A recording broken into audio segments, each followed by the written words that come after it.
9.2 Habitat and Adaptations. What do you find from the plants and animals listed in Activity 1? Did you find a large variety in them? Look at what you have entered in the column for the desert and the column of sea in table number 9.1. Did you list very different kinds of organisms in these two columns? What are the surrounding like in these two regions? So, in the sea, plants and animals are surrounded by saline, salty water. Most of them use the air dissolved in water. Saline water में salty water में कई plants और animals होते हैं, वो पानी में dissolve oxygen के को ब्रीथ करते हैं. There is very little water available in desert. It is very hot in daytime and very cold at night in the desert. Desert area में कहीं कम मात्रा में पानी होता है और डेजर्ट एरिया में डे में बहुत ज़्यादा धूप होती है और नाइट में बहुत ठंड होती है. The animals and plants of desert lie on the desert soil and breathe air from the surrounding. वहाँ के जो प्लांट्स और एनिमल्स होते हैं वो आसपास के वातावरण में जो वायु होता है उसके द्वारा ब्रीथ करते हैं. The sea and the desert is very different surrounding and we find very different kinds of plants and animals in these two regions. हम इस दो कई सारे प्लांट्स है, कई सारे एनिमल्स है, अलग अलग तरह के वातावरण में रहते हैं, पर हम इस दो रीजन में बहुत ज़्यादा भिन्नताएं देख सकते हैं. Isn't it? Let us look two very different kind of organisms from desert and sea. हम कई सारे जीव में से दो एरिया के जीव के बारे में देखेंगे. A camel and a fish. The body structure of camel helps it survive in desert condition. Camel have long legs which help to keep their bodies away from the heat of the sand. हम camel के बारे में देखेंगे तो हमें पता चलेगा कि उसकी बॉडी स्ट्रक्चर उसको हेल्प करती है डेजर्ट एरिया में रहने के लिए. उसका जो बॉडी शेप है वो उसके लंबे पैर वो उसको धूप से गर्म जगह से वो दूर रखते हैं. They extract small amount of the urine that during dry and they do not sweat. वो कई कम मात्रा में यूरिन का निकाल करते हैं और उसका मल भी शुष्क होता है एंड उसको पसीना कभी नहीं होता कैमल को. Since camel loss very little water from their bodies they can live from many days without water. So camel को पानी की कई कम मात्रा में निकाल का ज़रूरत होती है, इसीलिए वो कई दिनों तक पानी के बगैर भी रह सकता है. Let us look at different kinds of fish. अब हम फिश के बारे में देखते हैं. Some of this are shown in figure number 9.3. यहाँ पे हमने 9.2 में कैमल को देखा है और यहाँ पे 9.3 में फिश देख सकते हैं हम. अभी आगे देखते हैं. Some of this shown in figure number 9.3. There are so many kinds of fish, but do you see that they all have something common about their shape? हमने कई सारी की मछलियाँ देखी है, पर आपने नोटिस किया कि उनका शेप कितना कॉमन है. All the ones shown her have the streamline shape that was discussed in chapter 8. हमने chapter 8 में डिस्कस किया था उनके शेप के बारे में. This shape help the move inside water. उनको उनका शेप वाटर में मूव करने के लिए हेल्प करता है. Fish have slippery scales on their bodies. These scales protect the fish and also help in easy movement through water. उनके slippery scale उनको हेल्प करते हैं, बॉडी के ऊपर होते हैं और उनको प्रोटेक्ट करते हैं. Which discussed in chapter 8 that fish have flat fins and tails that helps them change direction and keep their body balance in water. उनकी चपटी पूंछ टेल उनको हेल्प करती है डायरेक्शन में. Gills present in the fish help them use oxygen dissolved in water. उनके जो gills होते हैं वो फिश को ब्रीथ करने में हेल्प करते हैं. We said that features of fish help to live inside water and features of camel help to survive in desert. हमने देखा कि कैमल और फिश को अलग अलग तरह से उनका जो एरिया है उसमें रहने के लिए कैसे हेल्प करता है उनका वो चेंजेस बॉडी की structure. We have taken only 2 example, हमने सिर्फ 2 ही एग्जाम्पल के बारे में देखा इतनी सारे एनिमल्स और प्लांट में से। From very wide variety of animals and plants that live on earth.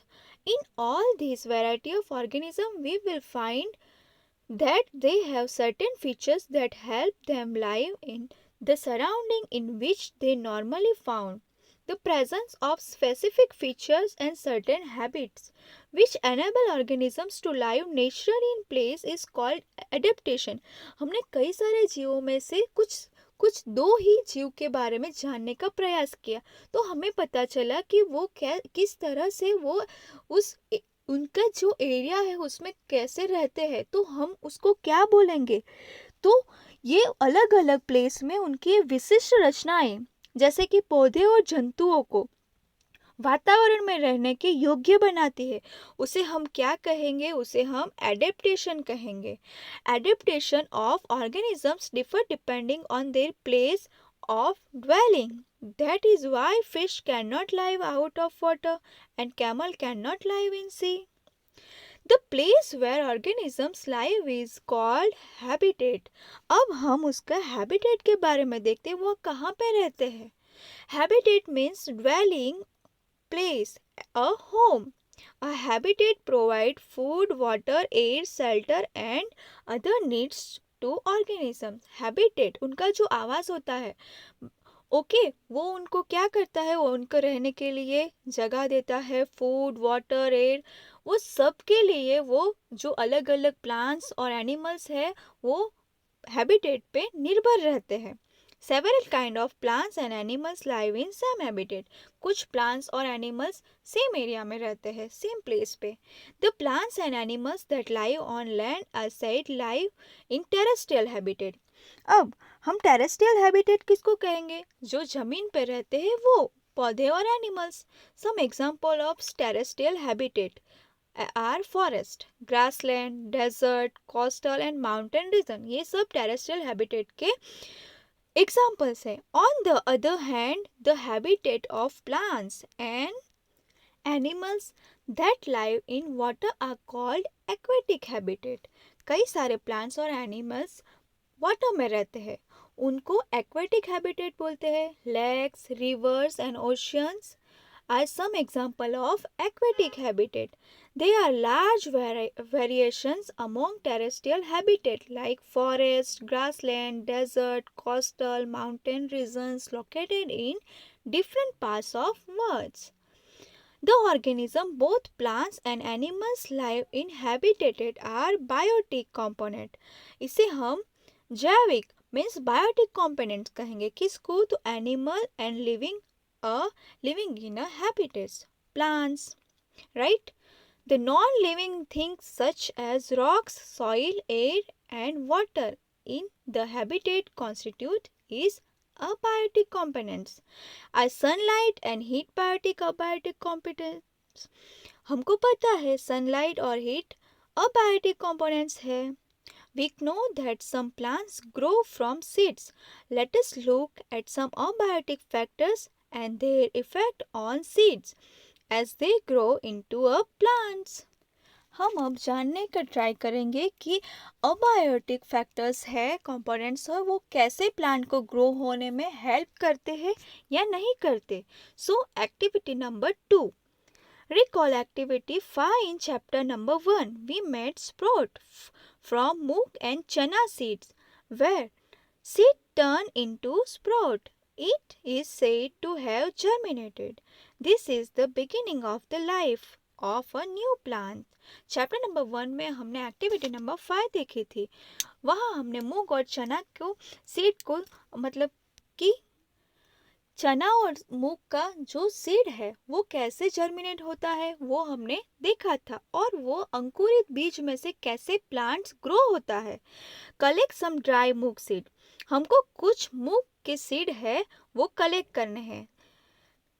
Keep 20-30 seeds aside and soak the rest in water for a day और उसको हमको एक दिन के लिए वाटर में रखना है डुबोकर। Divide the soak seeds into 4 parts. अब हमको उसमें से 4 पार्ट्स कर देना है। Keep 1 part completely submerged in water for 3-4 days. Do not disturb and dry seed and those submerged in water. Keep 1 part a sock seed in sunny room and another in completely dark region like cupboard that does not allow any light to come in. Keep the last part in very cold surrounding, say in refrigerator or with ice around them. अब हमको उस 4 part को अलग अलग तरह से divide करना है। जैसे कि फर्स्ट पार्ट को हम डुबो कर रखेंगे और उसको हिलाएंगे नहीं। दूसरे पार्ट को हम धूप वाले एरिया में रखेंगे, जहाँ पे धूप आती है वहाँ पे। तीसरे पार्ट्स को हमको पूरे अंधेरे में रखेंगे, जैसे कि कबर्ड में, जहाँ पे कोई धूप एंटर हो नहीं सकती वैसे। और फोर्थ पार्ट को हम रेफ्रिजरेटर में रखेंगे, आइस के around. Okay, rinse them, they replace water every day. What do you notice after a few days? Do the seed in all the 5 conditions germinate uniformly? Do you find slower or no germinate in any these? आपको अब देखना है कि कौन सा जो part है वो ज़्यादा फास्ट ग्रो हुआ है और कौन सा पार्ट है वो स्लोली ग्रो हुआ है और कौन सा पार्ट है जो ग्रो हुआ ही नहीं है। Do you realize the abiotic factor like air, water, light and heat are important for the growth of plants? आपको अब ख्याल आया कि अबायोटिक फैक्टर से वो कैसे यूज होते हैं, ग्रो करने में प्लांट्स को कैसे हेल्प करते हैं और कैसे हेल्पफुल होते हैं। In fact abiotic factor are important of all living organisms. Abiotic जो फैक्टर्स है वो इम्पोर्टेंस है बहुत ही ज़्यादा। किसके लिए? तो लिविंग ऑर्गेनिजम्स के लिए।